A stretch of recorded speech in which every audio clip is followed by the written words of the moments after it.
Então vamos lá, vamos pegar nossas Bíblias, vamos abri-la na Epístola de Paulo aos Efésios, no capítulo 5. Vamos dar seguimento ao que falávamos na semana passada. Quero começar a leitura hoje a partir do versículo 25. Então, capítulo 5, versículo 25 em diante, diz assim: Maridos, amai vossa mulher, como também Cristo amou a igreja e a si mesmo se entregou por ela, para que a santificasse, tendo-a purificado por meio da lavagem de água pela palavra, para a apresentar a si mesmo igreja gloriosa, sem mácula, nem ruga, nem coisa semelhante, porém santa e sem defeito. Assim também os maridos devem amar a sua mulher como ao próprio corpo. Quem ama a esposa a si mesmo se ama, porque ninguém jamais odiou a própria carne. Antes a alimenta e dela cuida, como também Cristo faz com a igreja, porque somos membros do seu corpo. Eis porque deixará o homem a seu pai e a sua mãe, e se unirá à sua mulher, e se tornarão os dois uma só carne. Grande é este mistério, mas eu me refiro a Cristo e à igreja. Não obstante, vós, cada um de per si, também ame a própria esposa como a si mesmo, e a esposa respeite ao marido. Muito bem, queridos, nós falando aqui essa porção, nós temos visto como que o apóstolo Paulo, ele usa aqui, nesse capítulo 5, a figura do casamento. Usa a figura do marido, a figura da esposa, para se referir ao que ele chama aqui no versículo 31, ou melhor, 32, de o grande mistério.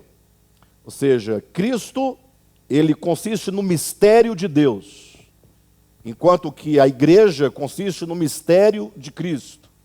Ao passo que Cristo e a igreja juntos constituem, então, o grande mistério. Então, quando Paulo ele faz a abordagem da economia de Deus, que ele apresenta o supremo propósito de Deus, que passa tanto pelo propósito que ele estabeleceu desde a eternidade, capítulo 1 de Efésios, ele passa então ali pela cruz, no capítulo 2, demonstrando como que a cruz é o meio que Deus usa, né, para resolver o problema do pecado, no sentido de que não há solução para o pecado, senão por meio da cruz. Quando Jesus diz, eu sou o caminho, eu sou a verdade, e eu sou a vida, ninguém vem ao Pai a não ser por mim, ele está falando que o Cristo de Deus, enquanto aquele que se encarna, e que na cruz ele cumpre toda a vontade do Pai, é como que ele dissesse que não há meio de o homem retornar ao Pai, voltar a Deus, senão por meio da cruz. Por isso que ele é o caminho, por isso que ele é a verdade, por isso que ele é a vida. Ou seja, quando diz que ele é a verdade, significa que a verdade de Deus se revela, se mostra, se manifesta na encarnação, no viver humano, na morte e ressurreição de Jesus. O que implica que todo a sua existência, todo o seu viver humano, desde o momento em que ele se faz carne, que começa ali a sua kenosis, como está lá em Filipenses capítulo 2, o seu esvaziamento, o seu não se aferrar ao fato de ser Deus, tudo isso é a manifestação do não ser, que é a manifestação da cruz. Cruz enquanto esvaziamento, cruz enquanto abrir mão de si, cruz enquanto aniquilamento, cruz enquanto a expressão do ser de Deus, cruz enquanto a manifestação do ser de Deus. Então, o capítulo 2 mostra a cruz, por meio do qual o homem então pode chegar à unidade. A unidade é o propósito de Deus, é o alvo do Evangelho. Então, o Evangelho não quer nos levar a nenhum lugar, senão a unidade do homem para com Deus, do homem para consigo mesmo, do homem para com a criação, do homem para com todos os demais homens. E então, ao falar dessa unidade, é que Paulo, ele usa metáforas, né? E olha que ele vai usar 3 metáforas que, do meu ponto de vista, não poderia haver outra, ou outras que seja, para falar tão bem da unidade. falar de uma unidade do ponto de vista orgânico. Não uma unidade institucional, não uma unidade estatal, não uma unidade eclesiástica, né? Mas, sobretudo, a unidade orgânica, que é a unidade do ser, do homem, para com o ser da criação, para com o ser divino. Ou seja, Deus, a criação e o homem, de maneira específica, juntos, formando e configurando um todo absoluto, um todo que não pode ser dividido, nem pela ignorância, nem pelas trevas, nem pelo pecado. Mas que essa unidade irreversível precisa ser reconhecida por todo homem, reconhecida pelo espírito de todos os homens. Somente quando o homem entende que essa unidade ela é real, ela é absoluta, ela é irreversível e que ela não pode ser quebrada, e o homem então entende que toda a quebra dessa unidade, ou dessa suposta quebra, acontece tão somente no âmbito de sua consciência. Somente aí então que o homem ele pode vencer todo o engano, toda treva. Quando essa treva é dissipada, então ele pode experimentar essa unidade. Unidade essa que é prevista, que é anunciada, ou sobretudo que é explicada organicamente, tendo o corpo como sendo a primeira metáfora. Capítulo 4 de Efésios, o corpo de Cristo. No capítulo 5, a figura da noiva em relação ao noivo. E no capítulo 6, a figura de um exército em relação a Cristo, que é o nosso general. Então os irmãos vão perceber que em cada uma dessas metáforas, o corpo, a noiva e o exército, há princípios que falam, portanto, dessa unidade. E então, quando o apóstolo Paulo fala sobre marido e mulher, aqui no capítulo 5, ele vai dizendo acerca dessa relação que, do ponto de vista da Escritura, é a relação mais profunda, é a relação em que duas pessoas, como está no versículo 31, um homem e uma mulher se unem a fim de se tornarem uma só carne. E Paulo diz, isso é um grande mistério, ou seja, ao olharmos para o casamento, precisamos elevá-lo. Ao olharmos para essa união entre um homem e uma mulher, tornando-se os dois uma só carne, e elevá-lo ao plano do seu significado, que é olhando Cristo e a igreja. Por isso que quando nós falamos sobre Cristo e a igreja, tanto faz se nós colocarmos Cristo enquanto cabeça e a igreja enquanto o seu corpo, que é a primeira figura, ou Cristo enquanto noivo e a igreja enquanto a noiva, que é a segunda metáfora, mas tanto o corpo quanto a noiva estão intimamente relacionados para falar de uma unidade intrínseca. Por que o corpo de Cristo, capítulo 4 de Efésios, e a noiva estão intimamente ligados ou relacionados?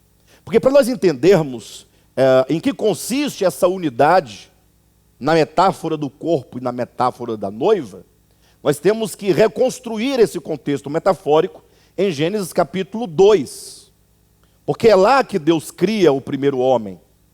É lá que vai surgir a figura de Adão enquanto cabeça da criação e a mulher enquanto a auxiliadora, a sua extensão que vai lhe servir de corpo. Como assim? Lembram lá do texto de Gênesis capítulo 2, quando diz que Deus fez o homem, ele passar por um profundo sono, e Deus retirou do lado do homem a carne e osso da sua costela. Deus edificou para o homem uma mulher. Então, a primeira coisa que o homem fala quando ele vê a mulher criada diante de si é: esta afinal é osso dos meus ossos e carne da minha carne. Ou seja, ela é uma extensão de Adão, sim ou não? Ora, o corpo não é a extensão do cabeça? Sim ou não? Ora, uma vez que Cristo é o cabeça e a igreja é o seu corpo, essa igreja, enquanto o corpo de Cristo, não pode ter outra natureza, senão a mesma natureza de Cristo. Por isso que é dito, esta afinal é carne da minha carne e é osso dos meus ossos. E agora, em contrapartida, essa que lhe é a sua extensão, é também a sua noiva. Então a igreja, enquanto corpo de Cristo, é aquela que participa da mesma natureza de Cristo. Por isso que é o seu corpo. Em consequência, por participar da mesma natureza, ela pode então ser a auxiliadora, ser a noiva de Cristo. Aí os irmãos vão lembrar quando nós falamos aqui na semana passada, bem no finalzinho do estudo, quando ali é mostrado em Gênesis, né, a forma pedagógica como Moisés apresentou para nós, dizendo que Deus teria dito para o homem, não era bom que o homem ficasse só, Deus faria a ele uma auxiliadora. E qual é a primeira atitude de Deus? Tão logo ele diz, far-lhe-ei uma auxiliadora que lhe seja idônea, Deus então traz todos os animais para que o homem nomeasse cada um deles. Então os irmãos precisam atentar para o modo como o texto está escrito. Não pense você que ali houve um lapso no pensamento de Moisés, ou um lapso na revelação, e de repente falando de uma coisa começou a falar de outra. Porque parece que mudou o assunto. Imagine só, Deus olha para o homem e diz, não é bom que o homem esteja só. Far-lhe-ei uma auxiliadora que lhe seja idônea. Ora, que se segue? Não deveria agora Deus proceder em fazer para o homem a auxiliadora? Mas o que diz o versículo seguinte? Imediatamente, Deus então trouxe todos os animais à presença do homem para que o homem desse nome a esses animais. Então não muda aqui o assunto. Pelo contrário, se introduz aqui um mecanismo não somente para gerar no homem o desejo por uma auxiliadora, na medida em que o homem, dando nome aos animais, ele percebia que cada animal tinha o seu par, tinha o seu parceiro, a sua parceira, que cada animal tinha um igual a ele, tinha alguém da mesma espécie que ele, para lhe formar uma unidade, macho e fêmea formando uma unidade. Então o homem foi vendo que cada um tinha o seu parceiro, que seria a sua parceira. E o homem viu o macaco e viu a macaca. Falou, puxa, como dá certo, né? Dão certo, os dois dão certo. Da mesma constituição. E aqui nós não temos que discutir os méritos biológicos da coisa. Não estamos aqui para discutir a teoria de Darwin aqui, nada disso. Aqui estamos aqui para perceber a relação, qual é o significado desses animais passarem diante do homem, quando então Deus deveria fazer para ele uma auxiliadora. Essa é a grande questão. De modo então que o homem foi vendo, tinha um boi, tinha vaca, tinha um cavalo, tinha égua, tinha um jacaré macho, jacaré fêmea, e isso foi alimentando no homem o desejo de ter uma auxiliadora. Pensava o homem, provável que o texto nos deixe esse entendimento, que o homem buscava ali entre aqueles animais uma auxiliadora. Agora imagine alguém podendo perguntar, pastor, mas isso não é muito assim, criativo, né? Essa ideia de um homem achar que poderia encontrar naquela fila, isso não é muito, como eu posso colocar, me ajuda uma palavra aí. Isso não é muito fantasioso, né? Observa que o objetivo aqui não é que o homem encontraria ou não encontraria. O objetivo é apenas trazer uma verdade fundamental. A mulher ou a auxiliadora para o homem não poderia ser de uma outra natureza que não fosse da mesma natureza do próprio homem. Ah, pastor, mas não faz sentido. É lógico que uma vaca não poderia completar o homem. Mas a questão aqui não é o homem. A questão aqui é Cristo. No sentido de que a noiva para Cristo deve ter a sua mesma natureza. Nós saímos do plano da informação mítica para o plano da revelação.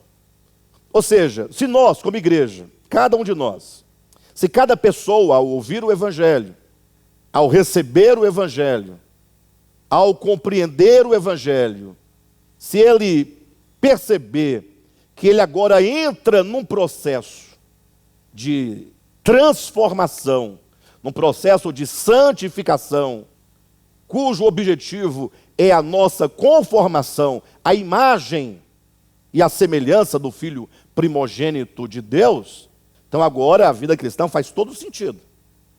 Ou seja, assim como nenhum daqueles animais podia ser a noiva de Adão, podia ser o seu corpo, podia ser o seu complemento, nenhum deles era osso de seus ossos, nem carne de sua carne, semelhantemente nós.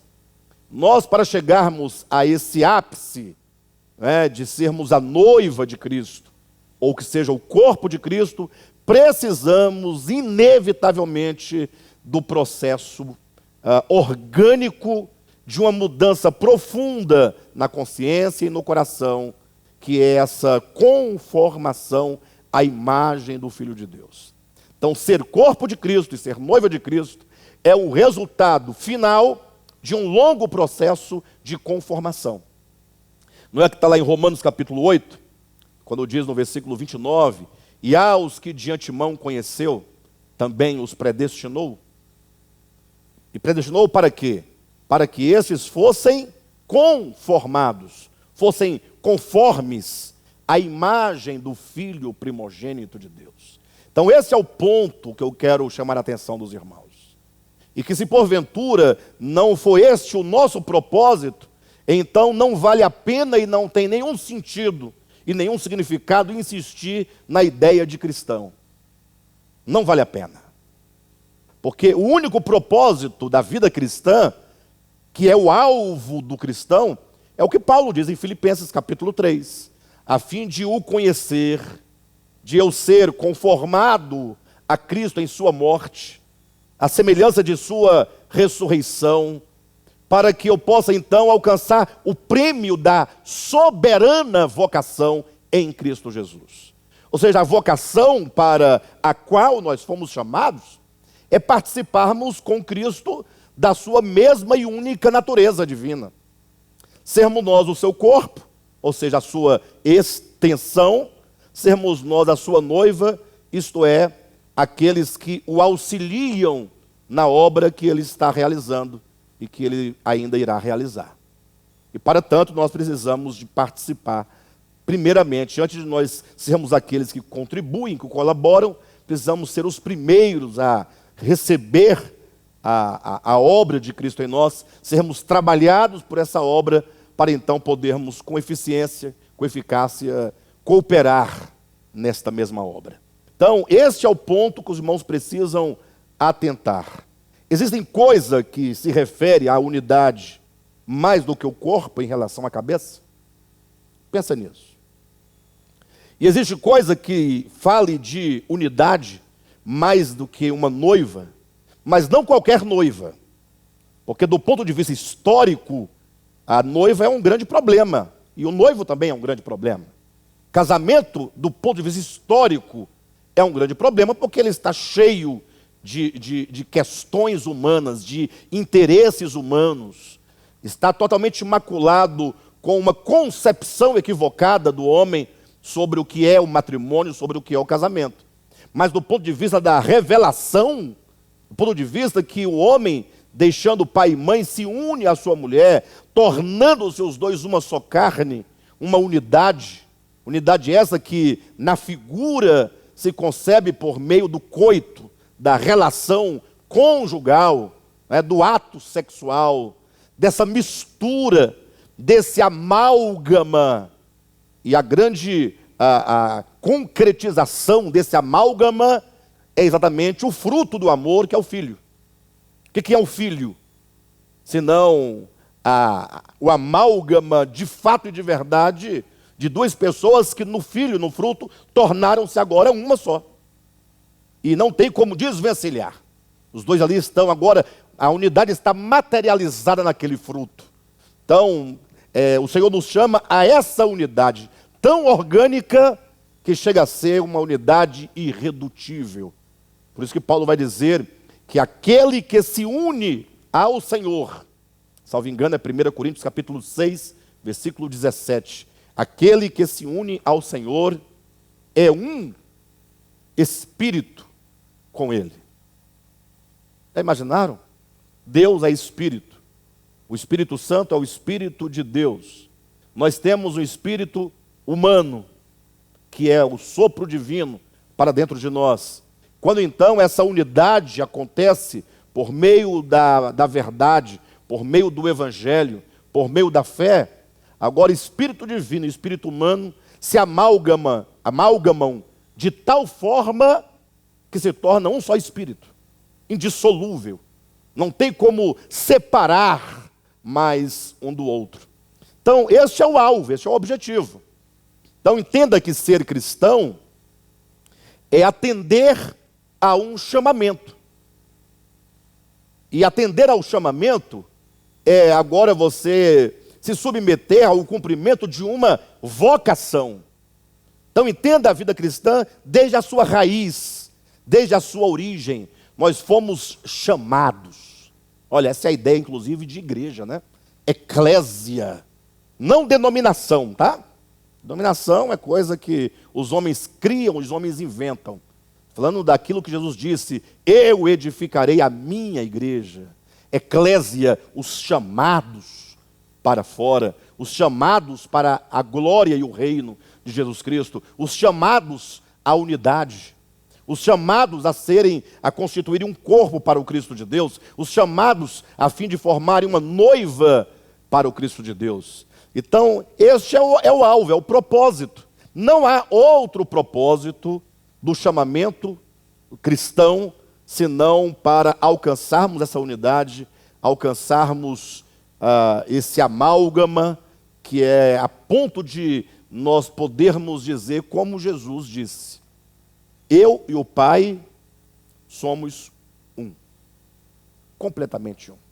Não haver nenhum tipo de distância entre a mente de Cristo e a mente de Deus, entre o coração de Cristo e o coração de Deus, de modo que toda a vontade do Pai era toda a vontade do Filho, de maneira que todo o ser do Pai era manifestado em todo o ser do Filho, a ponto de a Escritura falar que Jesus é a expressão exata.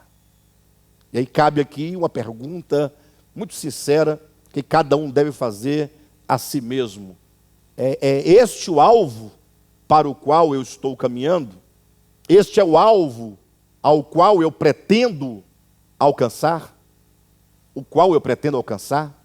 Essa é a pergunta que nós devemos fazer, até mesmo para nós podermos ganhar tempo na nossa existência. Porque os dias estão passando, não é? Muito rapidamente, e às vezes nós ficamos perdendo tempo com a vidinha de igreja, né?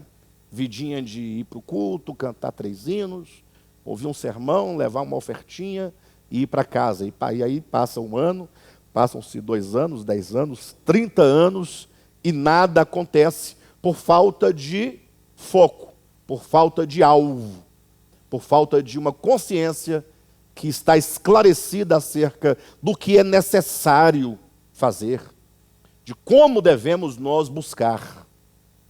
O pastor Josué, ministrando aqui no domingo passado, falava sobre o preço da glória, né?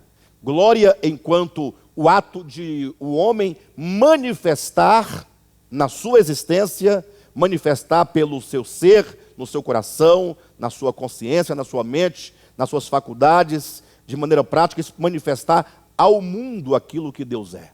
Isso é a glória, isso é entrar na glória. E este é o alvo, né? Este é o objetivo. Agora, talvez vocês respondam assim, não, mas esse é o meu objetivo, de fato eu quero, e eu busco isso mesmo. Para aqueles que acham que não é bem assim, que acham que não, esse caminho é muito complicado, é difícil, no sentido de eu não estou afim, não estou muito interessado nessas coisas. Quando eu me converti, ou quando eu fui para a igreja, eu tinha outros interesses. Nem me falaram que o objetivo era esse. Então, para esses que assim pensam, o meu conselho é que você faça alguma outra coisa na sua vida. Gaste melhor o seu tempo. Não é? Você pode fazer pipoca, comer pipoca, ir para o cinema, fazer churrasco, fazer seus empreendimentos, fazer tudo o que você pode fazer nessa vida temporal, sabendo que logo, logo tudo isso aqui vai acabar e você então terá pelo menos usado o seu tempo para viver aqui. Né? Mas para aqueles que falam, não, eu quero, eu entendo o Evangelho, eu sei para o que eu fui chamado e eu estou disposto a seguir esse caminho. Só quero entender como. Então, nós vamos tratar disso hoje. Como? Qual é o instrumento divino que nos levará a essa experiência? Lembrando que quando Jesus diz que o caminho é estreito e a porta que conduz à vida é estreita, vamos lembrar que tanto o caminho quanto a porta são meios. O caminho não é o nosso alvo. O caminho é o meio que me leva a. E a porta não é o alvo. A porta também é um meio que me introduz em. Então, esse lugar, né, que o caminho nos conduz e a porta que nos introduz, esse lugar, que não é um lugar geográfico, mas é uma condição de consciência e de coração, que é chamado reino de Deus, que é alguém totalmente governado pelo reino de Deus, é o nosso alvo. Estamos caminhando para essa experiência de adentrar o reino de Deus, no sentido de termos uma experiência profunda sobre o governo de Deus e a expressão de Deus. Esse é o reino de Deus, é um governo sobre nós que agora se manifesta ao mundo por meio do nosso viver humano. São as virtudes divinas sendo manifestadas por meio da carne. É o mistério da piedade, que foi primeiramente manifestado na pessoa de Jesus. Veja então que aqui em Efésios capítulo 5, o apóstolo Paulo nos diz como que nós conseguiremos alcançar este objetivo. E eu quero, antes de entrar no ponto aqui, chamar a atenção de vocês que aqui estão. Nós temos aqui praticamente 7, 8, 8 com 8 dá 16. Nós temos aqui em média de umas 25 pessoas aqui hoje no local de reuniões. Em casa nós devemos ter mais umas 100 pessoas, eu creio, assistindo essa mensagem. Muitos outros ouvirão depois. Eu quero chamar a atenção dos irmãos para este momento, para essa explicação de Paulo. Qual é o instrumento divino que nos levará a essa experiência de conformação, ou de formação do corpo, de formação da noiva? Se nós prescindirmos daquilo que Deus preparou para nos levar ao cumprimento desse propósito, fatalmente nós não alcançaremos o objetivo. Então, se você deseja de fato, tem que agora voltar o coração em submissão, em obediência, em desejo profundo de compreender este ponto. Capítulo 5 de Efésios, o apóstolo diz assim, versículo 26, para que a santificasse, tendo-a purificado por meio da lavagem de água pela palavra, para a apresentar a si mesmo igreja gloriosa, sem mácula, nem ruga, nem coisa semelhante, porém santa e sem defeito. Então observem, versículo 26, para que a santificasse, fala portanto, primeiro ponto, a santificação, tendo-a purificado. Essa santificação ela acontece mediante a purificação por meio da lavagem de água. Temos a santificação, a santificação é o meio pelo qual nós atingiremos o objetivo. A santificação acontece por meio da lavagem, sermos nós lavados, sermos nós purificados com a lavagem de água. Essa água não é uma água literal, mas é pela palavra, é o jato da palavra que nos há de purificar, para que nós então sejamos, como diz o versículo 27, uma igreja sem mácula, sem ruga, sem nada, uma igreja impoluta, totalmente purificada do pecado, ou de qualquer coisa que nos faz tão diferentes de Cristo. Então precisamos entender primeiramente que nós estamos lidando aqui com dois tipos de igreja. Uma igreja que nós podemos chamar de igreja militante, não é? Vamos colocar 3 tipos de igrejas, para os irmãos entenderem. Uma igreja que nós podemos chamar de igreja nominal, uma outra igreja que podemos chamar de igreja militante, e ainda uma terceira igreja que podemos chamar de igreja triunfante. Qual a diferença? A igreja nominal é a igreja histórica, é essa com a qual nós lidamos a partir dos nossos sentidos. São as organizações, né? São as denominações, são as seitas, são as muitas manifestações e expressões humanas do ponto de vista religioso. Então, assim, não tenho muito o que dizer de maneira profunda e de maneira concreta acerca da igreja nominal. Em qualquer lugar que se reúnem pessoas, ali chamando-se de igreja, é uma igreja nominal. Não é? Interessante como que as pessoas, infelizmente, esse é um ponto terrível, né? Como que a pessoa, ela ingressa numa igreja nominal, ela se integra numa igreja nominal. Quando eu falo igreja nominal, inclui também o DEVAP, para que ninguém ache que estamos falando, né? Igreja nominal é uma organização física, histórica, seja ela qual for. Não estamos ainda tocando no aspecto da essência, estamos tocando apenas no aspecto social e histórico. Igreja nominal é qualquer igreja que pode ser nomeada, denominada, pode ser apontada e identificada por um nome. Então a pessoa, ela ingressa numa igreja nominal e ali ela integra naquela igreja, se integra naquela igreja, e agora ela passa a assimilar o espírito daquela igreja nominal, e ela passa a entregar a sua vida àquela igreja nominal, e a viver em conformidade com o espírito daquela igreja nominal, sem se importar, sem se perguntar, sem se questionar sobre qual é a essência desse grupo, qual é o propósito desse grupo. Ou seja, as pessoas, antigamente tinha, hoje deve ter ainda, as pessoas saem para evangelizar e falam, olha, procure uma igreja mais próxima de sua casa. Como assim? É pela comodidade? Ou é por acreditar que seja qual for a igreja nominal, desde que seja próxima à sua casa, é a igreja ideal? Então, temos que tomar muito cuidado, porque igreja é coisa muito séria. Porque toda igreja, enquanto expressão social, é apenas uma igreja. Mas existe um espírito. Não entende espírito nem como sendo espírito de Deus, nem como espírito maligno. Tem um espírito enquanto tem uma mente, uma razão, uma consciência, que nós chamamos de ministério. É aquilo que aquela igreja está empenhada em construir na mente e no coração das pessoas.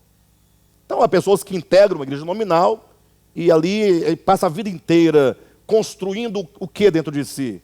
O desejo da ambição, da ganância, de ficar rico, comprar fazenda, passar em concurso público, aposentar, se casar, se livrar do caroço, do furúnculo, né, da Covid, do que quer que seja. Ou seja, ela gasta 30 anos, 40 anos, 50 anos da sua existência para resolver problema dessa existência.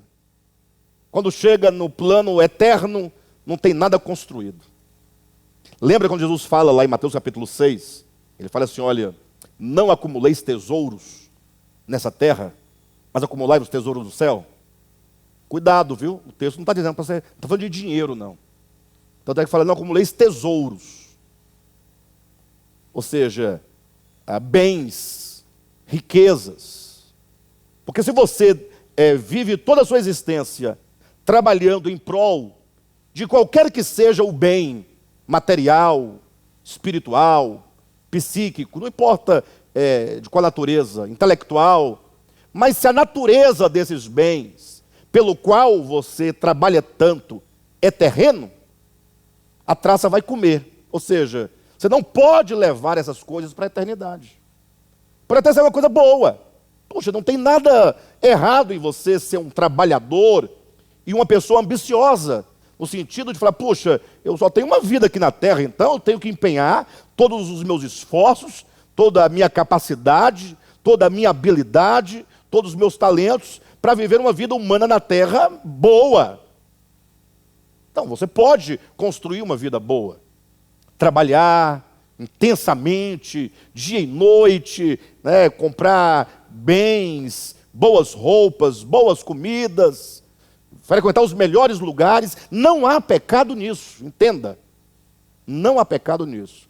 O grande problema é que a natureza de tudo aquilo que você constrói aqui, se é de natureza terrena, se o seu coração está posto apenas nessa vida, isso aqui vai se dissolver com a morte. Ele diz: acumulai tesouros no céu. Ou seja, que os seus bens, que aquilo que você mais valoriza, seja de natureza espiritual, aquilo que é gerado no espírito humano. Então, você integrar-se numa igreja nominal, sem se preocupar com o que ministerialmente ela é, com seus propósitos, isso é um grande perigo. Então eu não digo que você procure a igreja mais próxima de sua casa. Eu digo, procure uma igreja que seja mais distante da sua casa. Pode ser a mais próxima. Pode ser numa meia distância. O problema não é a distância, o problema é você precisa de estar ministerialmente num lugar onde exista ali, onde esteja acontecendo o processo de santificação. Eu falei: pastor, mas o processo de santificação acontece em qualquer lugar, na minha casa, onde não depende de igreja. Calma. Daqui a pouco eu vou tocar na questão da palavra, da questão do ministério. Você vai entender que você sozinho já é um grande sinal de espírito de independência. É um grande sinal. Então, se você acha que você não precisa de ninguém, que você já sabe a verdade, você sozinho vai chegar lá, você já está num caminho totalmente errado, porque o caminho da unidade é o caminho do corpo, e o caminho do corpo é o caminho coletivo. Não é? Bem, de todo modo, tem as igrejas nominais, tem a igreja militante. A igreja militante é a igreja histórica, também, social, mas que está historicamente batalhando em prol do evangelho. Não é? Todo mundo trabalhando, todo mundo pregando, todo mundo ensinando, todo mundo jejuando, orando, clamando, buscando, né? Mas a grande questão é, a igreja final, que é o produto final da obra de Deus, ela é a igreja triunfante. A igreja triunfante é o resultado final. Então, na igreja triunfante estarão muitos que passaram pela igreja nominal, que passaram pela igreja militante, mas o simples fato de alguém estar numa militância, não tome essa palavra no sentido pejorativo político, mas entenda no sentido de lutar em prol de uma causa, isso ainda não assegura nada. O fato de alguém falar: puxa, eu tenho 30 anos de crente, pregando o evangelho, pregando a palavra. Calma, você tem que chegar ao ponto de compreender que a igreja triunfante, que é o produto final da obra de Deus, que não pode ser confundida com cristianismo, que não pode ser confundida com denominação, que não pode ser confundida com teologia. Essa igreja triunfante significa, quando Jesus fala: eu edificarei a minha igreja. Então a primeira coisa que tem que fazer é despir esse termo igreja de qualquer conotação que foi dada a ela ao longo do tempo. Qualquer conotação que não seja a denotação da palavra. Ou seja, igrejas são pessoas chamadas. Isso é igreja, entenda definitivamente. Porque as pessoas, elas, por não discernirem muitas coisas, elas ficam satisfeitas. Não, eu agora estou na igreja. Pronto, está tudo resolvido. Porque igreja, para essas pessoas, é a igreja nominal. Ou é a igreja meramente militante. Não entende a igreja enquanto aqueles que são chamados para constituírem o corpo de Cristo. Aqueles que são chamados para constituírem a noiva de Cristo. Aqueles que estão dentro de um processo de santificação. E essa santificação é o processo que nos levará a sermos identificados com Cristo. A palavra santificar significa separar. Tanto é que na Escritura vamos encontrar pelo menos 2 sentidos da palavra santificação. O primeiro é, quando alguém crê de fato no Evangelho, ele é santificado naquele momento. É uma santificação posicional. É uma santificação meramente judicial. É como que dissesse, a partir de então, você agora já não é mais uma pessoa comum, mas é alguém que está em Cristo, posicionalmente, para ser trabalhado por Ele. Porque até então, o homem é apenas um homem que está ali, na sua vida, mas quando o Espírito Santo chama aquela pessoa, com um chamamento específico, e ela atende ao chamamento, ela agora é separada de uma posição comum para um propósito específico. O que nós, como igreja, como ministério, melhor dizendo, denominamos o supremo propósito de Deus. É um propósito muito específico. Então a pessoa é separada. Então ela é santificada nesse sentido. Mas agora ela é santificada no sentido de ser separada para ser santificada. Para agora passar pelo processo de separação, não somente por se distinguir do mundo, mas agora para que a natureza divina de Cristo seja trabalhada nas nossas faculdades. Não que nós não tenhamos o Cristo de Deus imanente em nós como Logos eterno, mas sermos trabalhados para que esse Cristo seja trabalhado na nossa consciência. Imagina uma consciência crística. O que significa isso? Uma consciência que foi cristificada a ponto agora de ser uma consciência que expressa e manifesta aquilo que Cristo é. As nossas faculdades, mente. Já imaginaram quando nossas mentes foram tomadas de Cristo? Quanta coisa tem na nossa mente? Nossa mente é um dos lugares mais sujos que existem. Né? A nossa mente está cheia de tanto coisas impuras, como coisas que não sendo impuras, mas são profanas. Nossa mente ainda é muito caída, é muito materialista, ainda é muito pecaminosa, ainda é muito perversa. E agora então, o processo de santificação é o processo de separar, vai tirando aquilo que pertence ao velho homem, a velha natureza, para que o Cristo de Deus seja trabalhado na nossa mente. Quando Paulo diz lá em 1 Coríntios capítulo 2, versículo 16, né? Vós, porém, tendes a mente de Cristo. É o que Paulo diz em Filipenses, tende em vós o mesmo sentimento que houve em Cristo Jesus. Agora são emoções tomadas de Cristo, são decisões tomadas de Cristo, são vontades tomadas de Cristo. Então, essa santificação é esse processo de nós irmos sendo separados cada vez mais. É basicamente isso aqui, ó. Abra sua Bíblia em 2 Pedro, capítulo 1, versículo 3 e 4. Olha aqui. É basicamente isso aqui, ó. Visto como, pelo seu divino poder, nos têm sido doadas todas as coisas que conduzem à vida e à piedade. Então, a primeira coisa que os irmãos devem atentar.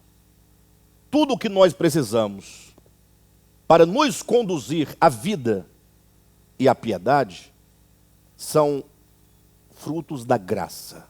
Nos têm sido doadas.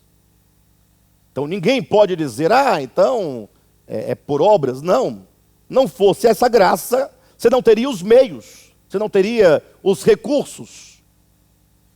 Então nos têm sido doadas pelo conhecimento completo daquele que nos chamou para a sua própria glória e virtude. Então aquilo que é chamado de vida e piedade é o mesmo que glória e virtude. Então daí os irmãos já sabem que nosso chamamento não é para ir morar no céu. Não é? Então se esse é o seu desejo, então já vi que você deve desistir logo logo. Porque é aqui na terra onde você precisa manifestar a vida, a glória e as virtudes de Cristo. Versículo 4. Pelas quais nos têm sido doadas as suas preciosas e muito grandes promessas. Ou seja, aquilo que nós seremos, que ainda se constitui de promessa, também é dom da graça. Então, tanto a meta, tanto o alvo, né, tanto a promessa, quanto os meios que nos conduzem ao seu cumprimento, tudo é dom da graça. Tudo já nos foi dado. Pelos quais ou pelas quais nos têm sido doadas as suas preciosas e muito grandes promessas, para que por elas vos torneis. Por elas, como assim? Pelas promessas. Como por meio das promessas? Uma vez que por meio da promessa, por meio da esperança, por meio da perseverança, nós então vamos nesse continuar, nesse insistir, nesse nos mantermos firmes nessas promessas, vamos nos tornando, por elas vos torneis coparticipantes da natureza divina, livrando-vos da corrupção das paixões que há no mundo. E aqui nós temos um conceito de santificação, embora não explícito, mas de maneira maravilhosa, porque é dito que nós vamos nos tornando participantes da natureza divina, na medida que nós vamos sendo livrados das paixões que há no mundo. Então veja que é um entrar e sair.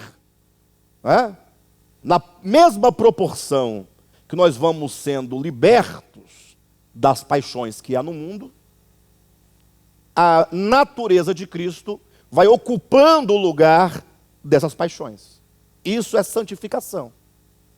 Santificação não é você simplesmente ficar de jejum, você deixar de jogar futebol.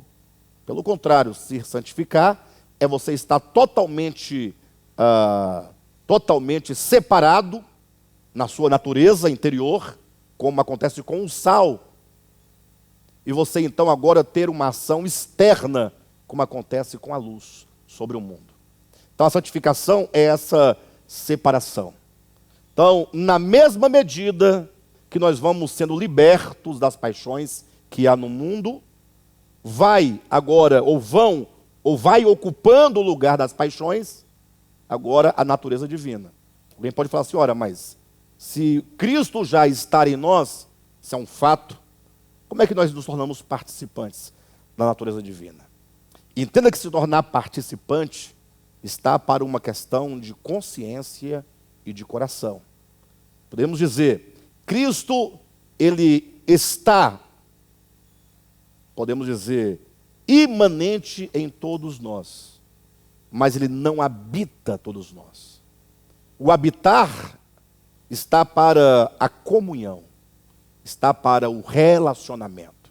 Somente quando o homem se desperta para o conhecimento de que o Cristo de Deus habita nele, e agora que ele conhece, ele agora entra para o reconhecimento, e não somente pelo reconhecimento, mas agora ele, por meio da vontade, ele desenvolve comunhão com esse Cristo interior, relacionamento com esse Cristo interior, permitindo que esse Cristo interior habite nele.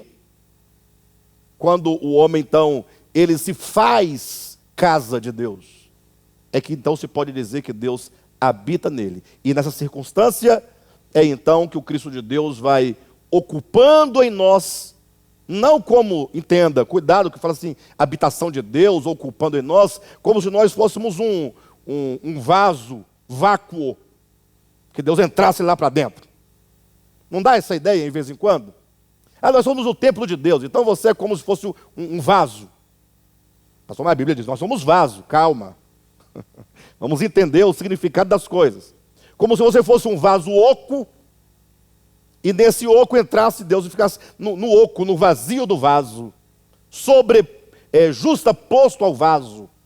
O vaso, enquanto um elemento material, mas vazio, oco. E Deus agora, eu vou habitar aqui dentro, entrasse dentro de um vaso, ficasse lá dentro. Estou habitando esse vaso. Mas temos que transcender essas ideias absurdas da infância. Habitar significa que ele vai preencher os espaços. Esses espaços não são ocos, os espaços são os espaços das nossas faculdades. Ele vai ocupar nossa mente, tomar nossa mente, absorver nossa mente. Ele vai saturar a nossa mente de si mesmo. Então ele vai preencher a nossa mente, nossas vontades, nossas emoções, o nosso coração, nossos desejos, tudo que somos, totalmente tomados, amalgamados e saturados dele.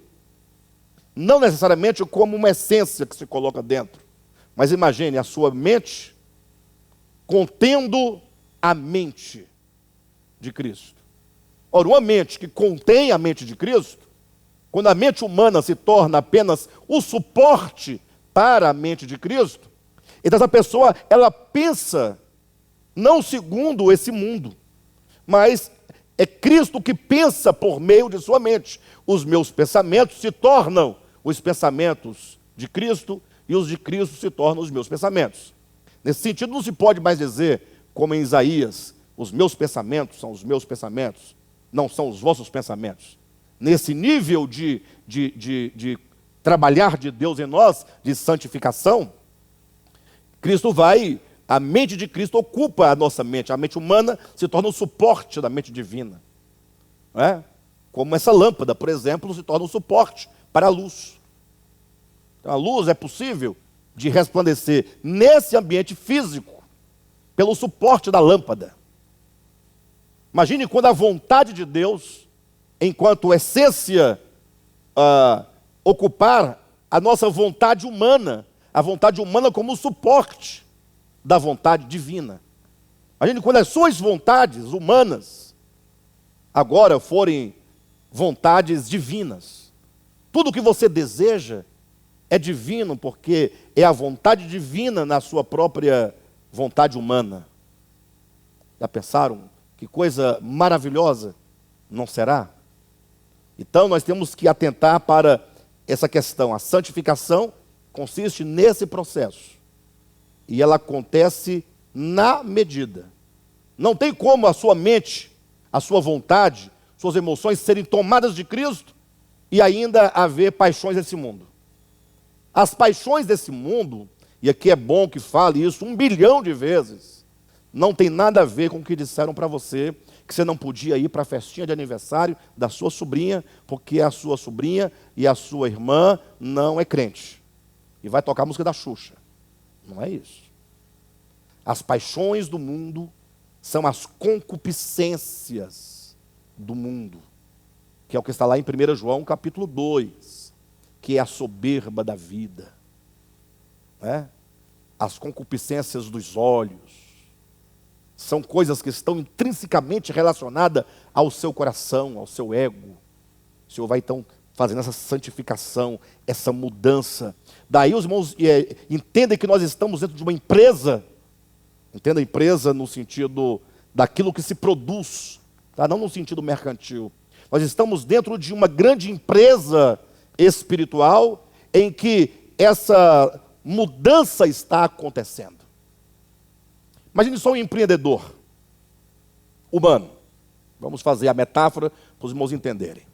Então, o empreendedor, primeiramente, ele precisa partir de um projeto.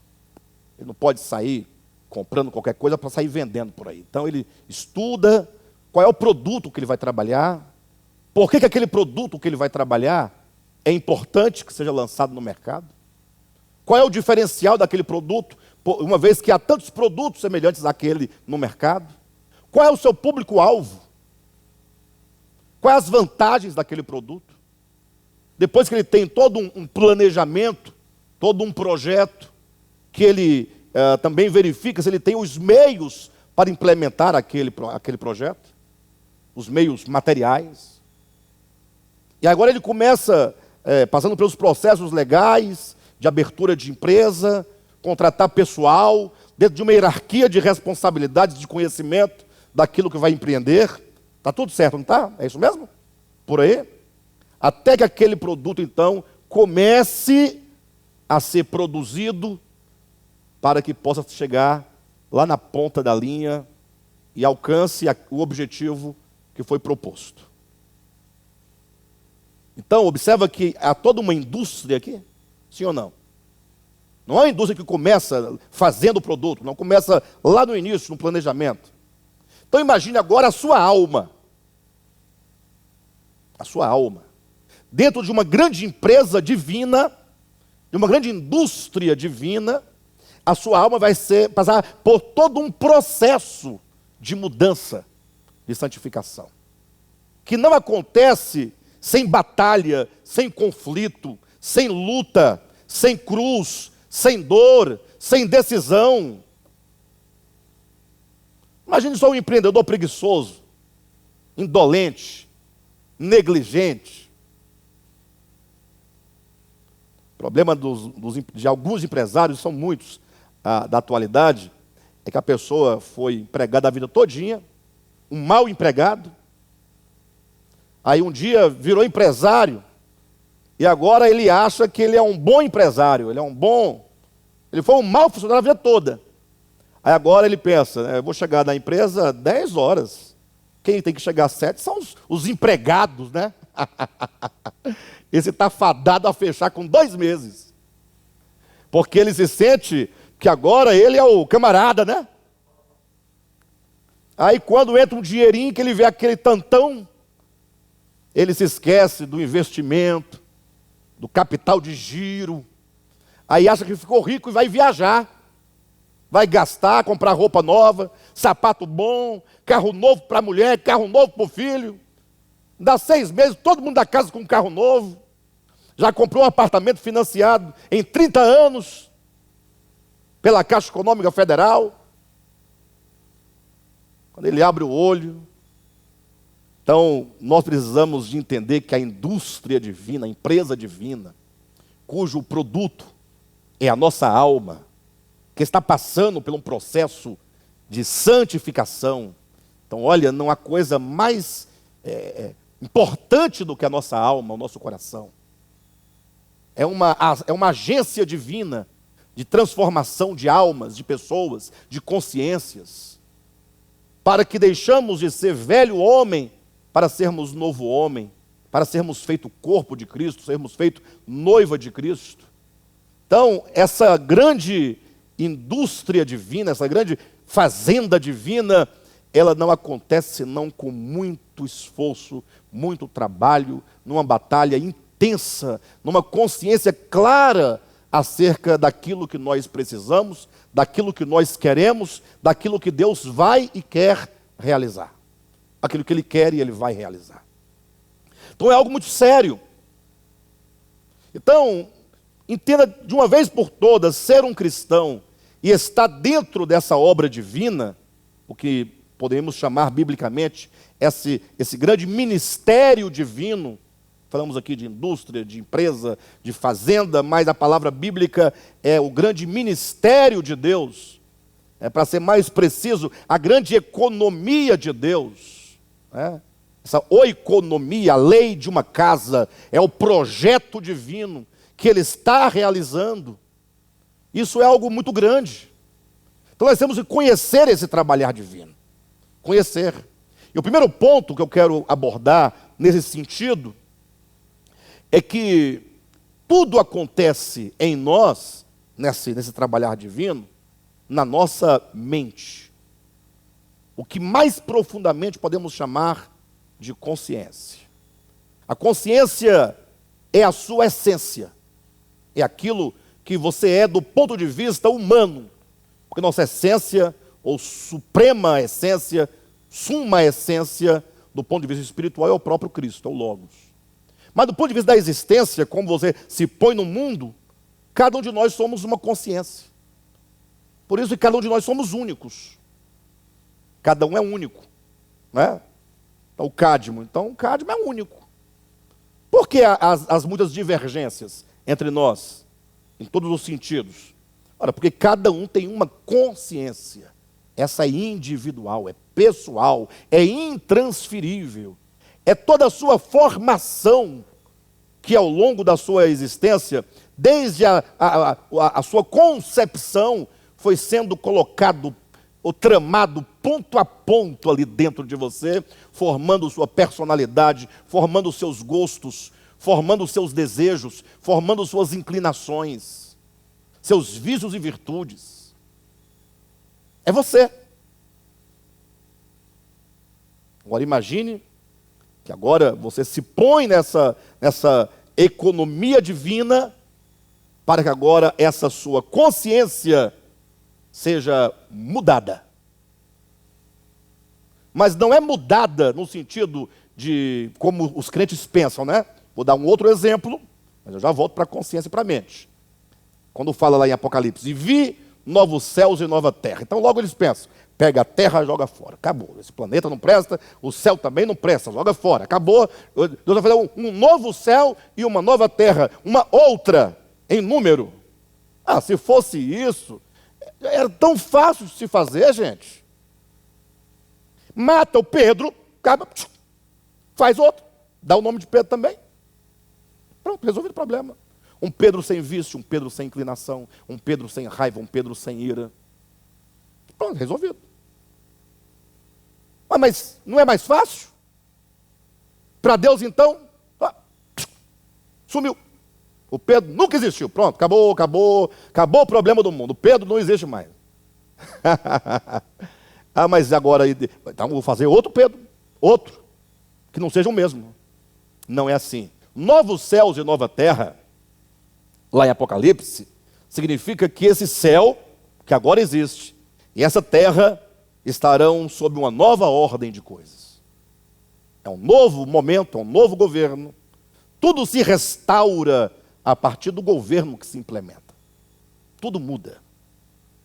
Então agora a pessoa vai entrar nessa economia divina, nesse processo de santificação, para que a própria pessoa ela possa ser absorvida por tudo aquilo que é Cristo e tudo aquilo do qual estava absorvida, que é a mente do velho homem, a consciência do velho homem, seja tirado. Processo de santificação. Então, nesse sentido, eu, Alexandre, em essência, não posso ser extinto. O que será extinto em mim é a velha consciência adâmica, é o modo de pensar adâmico, é o modo de sentir adâmico, são as inclinações adâmicas, são os vícios adâmicos. É isso que é tirado de mim, é aquilo que em essência eu não sou. Ou melhor, é aquilo que em essência não.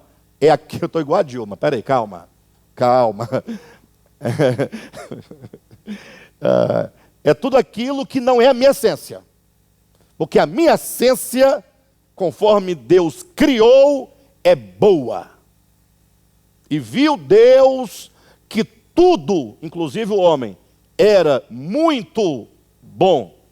O que entra de ruim daí em diante não é essência, é o engano da serpente. Receio que assim como a serpente enganou a Eva com a sua astúcia, assim sejam as vossas mentes corrompidas e vos afaste da simplicidade devidas a Cristo. 2 Coríntios capítulo 11, versículo 3. Então, acontece aí na mente essa mudança.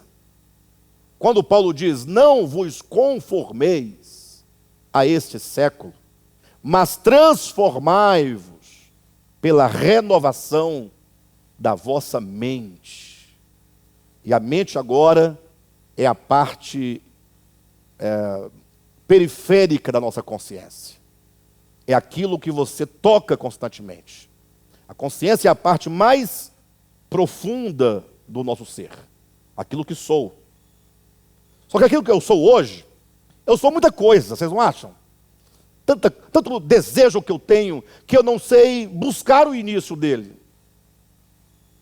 Vocês entendem o que eu estou dizendo? Eu tenho dificuldade com as palavras, mas eu vou conseguir falar.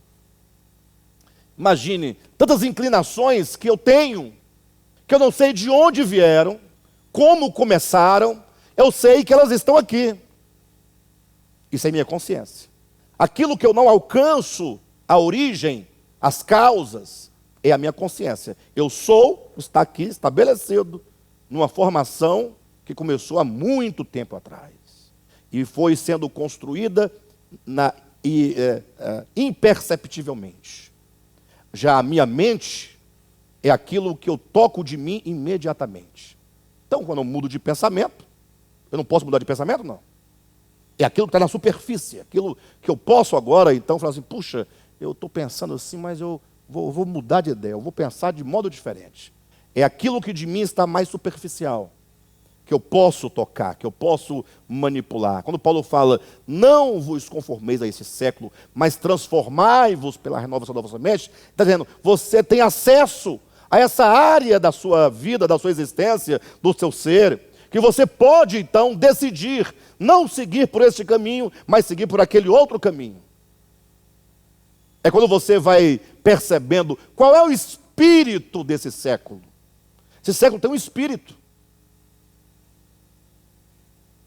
Esse espírito se percebe no modo como as pessoas se põem no mundo. Olha para o campo político. Seja para que direção você for. Centro, esquerda, direita. É uma coisa só. É maldade. Maldade. Não importa se você é de esquerda ou de direita, esse é um problema seu. É maldade. A política não está para o reino de Deus. Tem ninguém lutando pelo reino. Ah, mas é porque o fulano lá é crente, foi batizado. A Bíblia, até o diabo, o demônio também crê, estremece. Constantino é o maior exemplo da história de alguém que fez um tanto de coisas externas para tentar, embora eu não duvide da sinceridade de ninguém, mas isso não me compra. Vocês estão entendendo o que eu estou dizendo? Então, a mente do mundo, seja aquela que luta pelo aborto, não tem uma que luta pelo aborto? Não tem. É esquerda ou é direita? Hã? Fala para mim. Esquerda. Aí, olha a mente do mundo como é que é. Aí a mente da direita fala, não pode matar a criança. Está certo ou está errado? Está certo. Mas pode armar para matar o outro. Não é uma coisa só, pessoal? Uma pessoa me falou assim, pastor, mas você tem que pensar direitinho, porque a vida aqui na terra não vai por aí. De fato, não vai por aí. Só que se você segue a Jesus Cristo, ele disse, aquele que com ferro fere, com ferro será ferido. Ele disse, você crer nele? Ele disse, se alguém lhe ferir na face direita, volta à face esquerda. Ele disse ou não disse? Você crê nisso? Não, se você não acredita, é problema seu, você não é cristão. Você não é cristão. Você não é cristão. Você pode ser um religioso. O cristão, verdadeiro discípulo, é aquele que fala, puxa, Senhor, eu queria tanto ter uma 12 na minha casa. Eu quero, Jesus, mas eu preciso ser ganho pelo teu evangelho. Aí é o cristão que fala, puxa, eu tenho que vencer isso. Eu tenho que olhar para o meu inimigo, o meu maior inimigo, que quer o meu mal, eu devo desejar o bem dele, orar por ele e abençoá-lo, e não planejar arrancar o dedo do pé dele com uma 12. Pastor, só atiro no dedão. Não é para matar, é só para arrancar a cabeça do dedo. Mas Jesus falou o que para você? Se alguém arrancar a cabeça do seu dedão, dê o outro dedão para ele arrancar o outro. Não foi o que Jesus disse ou não foi? Não, foi ou não foi, poxa? Ou Jesus está antiquado para o nosso tempo? Temos que repensar isso. Não vos conformeis a esse século. Esse século tem uma mente diabólica, maligna. Eu citei o exemplo aqui da arma e do aborto, só para os irmãos verem como que não existe lado certo. Não tem lado. Para o reino de Deus, não. O único lado certo é o lado de Deus, que não tem lado. É o ser dele, é o que ele é. O reino de Deus é o que importa ao crente. Qualquer coisa que fugir das palavras de Jesus, que são espírito e são vida, não tem. Eu sou o caminho, pronto. Você quer ir? O caminho, pronto, é Jesus, pronto. Tudo que ele falar, você faz. Tudo que ele fizer, você faz. Do modo como ele olhar, você olha. Só seguir. Mais nada. Não altere, não diminua. Só seguir o Cristo de Deus. E você estará no caminho. Amém? Então, quando eu falei de política, eu quero dizer, a política não é por aí. Mas o espírito deste mundo está na política, está na educação, está na economia, está no trabalho, está em todos os setores da existência humana. E agora você se coloca na sua alma, imagine, para ser trabalhado por Deus. A não ser que você também não queira, né? Não estou afim. Eu quero ser mesmo petista. Eu quero ser mesmo bolsonarista. Amém. Ninguém pode alterar a sua decisão. Preferia que você fosse um cristão. Não que você, deva agora ser uma pessoa alienada. Não.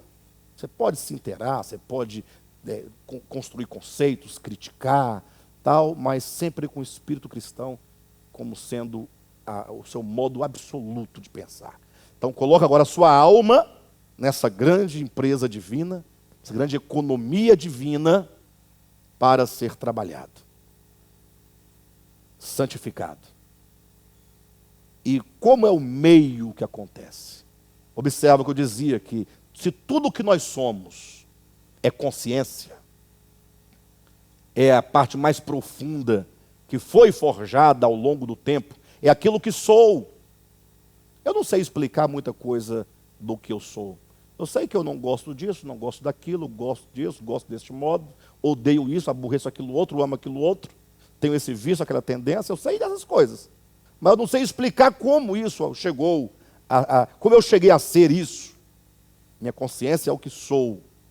Então, pensa na sua consciência. Há muito a ser mudado para que você possa dizer que você tem o mesmo sentimento que houve em Cristo Jesus. Você pode dizer, eu tenho a mente de Cristo, a mesma consciência de Cristo. Tem muito.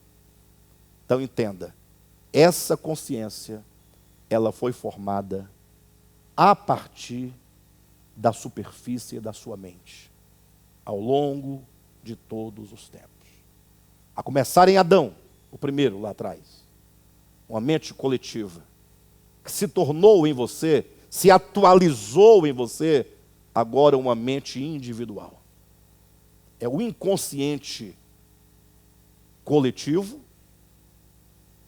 e o inconsciente individual. Entenda isso. Inconsciente porque você não tem acesso direto a essas coisas. Vocês estão entendendo ou não? Por isso é a consciência. Agora, a sua mente, que é a porta de acesso, tudo que você ouve, que você reflete, que você pensa, que você considera, é a parte imediata que você toca, aí, daí vai formando, vai sedimentando as estruturas interiores e internas da sua consciência. Ou seja, tudo o que você é consciência, o meio imediato por onde se forma essa consciência é a sua mente, e o instrumento que alimenta a sua mente para formar a sua consciência são as palavras, é a linguagem, é aquilo que começou, do ponto de vista humano, lá em Gênesis capítulo 3.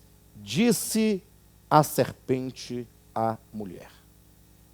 Entenda isso. Eu não tenho como desenvolver isso hoje. O tempo meu já acabou. Mas eu quero que vocês peguem isso aqui, ó. Não desprezem a revelação de Deus por meio das Escrituras. Como que tudo começa? Olha para Gênesis capítulo 3. O problema é que o pessoal lê Gênesis capítulo 3 e fica pensando que qual era o fruto. Tem um judeu aí, não, um brasileiro, deve ser um pernambucano, paraibano, cearense, alguma coisa assim, mas ele quer ser judeu, né? Aí estuda tal, e vai falar tal, aí nada contra os paraibanos, tá, irmãos? Nem nordestino, Afinal, eu também sou, minha raiz toda é nordestina. Então não há preconceito, nada disso. Porque a mente do ser humano é terrível, né? A pastora já está falando com os nordestinos. Aí, ó. Tá vendo aí, ó? Deve ser bem bolsonarista. Cuidado. Tá bom? Eu quero dizer assim, porque o indivíduo não é judeu. Pronto. Para dizer que não é judeu, você tem que falar que ele é do Piauí. Para dar a distância, né? Para poder gerar o contraste.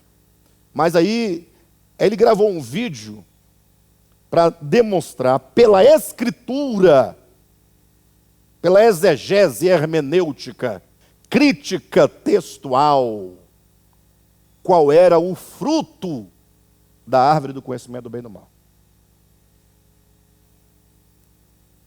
Então você imagina, eu falei, eu tenho que assistir, porque deve ser muito profundo. Puxa, se ele descobrir o fruto... Enfim, mas aí a pessoa fica lendo aquelas coisas e não percebe. O que Gênesis 3 está dizendo para nós? O que é essencial que eu entenda e somente isso vai mudar alguma coisa em mim? Entender que todo o processo de desintegração do homem em relação a Deus acontece com, abre aspas, e disse a serpente à mulher. 3 pontos, fecham-se as aspas. E disse, aqui começa toda uma maneira de pensar que vai gerar as camadas profundas da sua consciência, que é você. Entenda, definitivamente. Não é pecado assistir novela, nem filme, nem futebol, nem MMA. Nada disso é pecado. Agora, fique atento para qual é a mensagem que cada um desses elementos está silenciosamente gerando na sua consciência. Esse é o problema.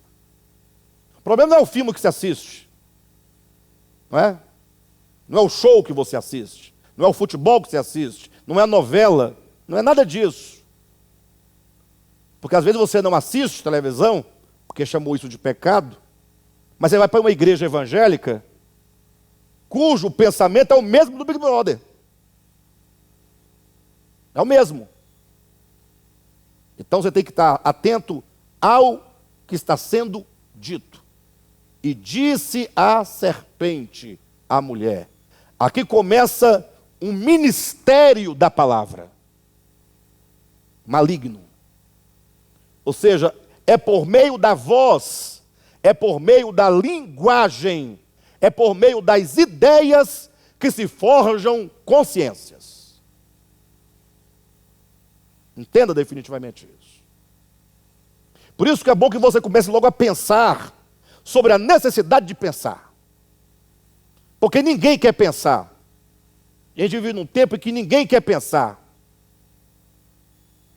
A internet, inclusive, é um instrumento eficaz para levar você a não pensar. Ocupar sua mente com qualquer coisa que tire de você toda a reflexão, todo o pensamento, todo o juízo, todo o tino. Entendem isso? Comece a entender. Eu sou consciência. A minha consciência se forma a partir da minha mente. Por isso Paulo diz que eu tenho que renovar a minha mente, não me conformando com o mundo. E agora eu entendo que a minha mente, ela sofre a influência de toda sorte de linguagem, não somente da linguagem falada, mas também da linguagem figurada, aquilo que eu absorvo com meus olhos, que eu capto com meus ouvidos, com o meu tato, com os meus sentidos. Nós estamos 24 horas sendo bombardeados pelo falar da serpente. Existe um ministério super organizado para forjar um ser anticrístico dentro de você. Não é sem razão que no Apocalipse, que é o livro da consumação de tudo, vai apresentar lá que, dentre as 2 bestas, uma delas, a besta que sai da terra, é o falso profeta. que tem aparência de cordeiro e fala como dragão. Olha aí. Ou seja, aí está todo mundo esperando aparecer o falso profeta. O falso profeta deve ser o Papa Francisco. Você fica ouvindo Papa Francisco, falso profeta. E não entende que esse falso profeta não é um ser humano, um indivíduo. É o Espírito que fala desde Gênesis 3. E só vai assumindo formas, cores de cada tempo. Não adianta a fala do falso profeta de hoje querer falar o mesmo que fala hoje há 200 anos. Não faria sentido algum para aquele povo. Sim ou não? Então, é a voz da serpente que vai se atualizando e vai assumindo as cores do tempo e do lugar para formar uma mentalidade e, consequentemente, uma consciência consolidada anticristo. Por isso que o falso profeta leva todos à adoração da primeira besta, que é o anticristo. Que não é um homem como você pensa, se ele vier eu não me dobro. Esse seria muito fácil, Apareceu o anticristo, cadê? É o fulano de tal. Pois então, sabendo disso, eu não falo com ele, não olho para ele, não me curvo para ele, eu até fujo dele. Não seria simples? Mas não. A grande cilada é exatamente esta. É que a imagem do anticristo está sendo formada no silêncio dos corações. Alguém vai perguntar, pastor, mas vai surgir um homem aí? Tá bom, você quer que surja, vai surgir. Então, tranquilo. Mas saiba que quando ele aparecer lá, ele já terá sido gerado dentro de você. De repente, pode até ser você, aquele lá, que você espera que vá aparecer. Não adianta repreender. Não tem repreensão, não tem nada. Existem procedimentos. Quando eu procedo, voltando ao meu coração, aí sim. Agora, do contrário, você pode mandar o demônio sair, repreender, água benta, não muda. Vocês sabem que não muda. Não muda nada.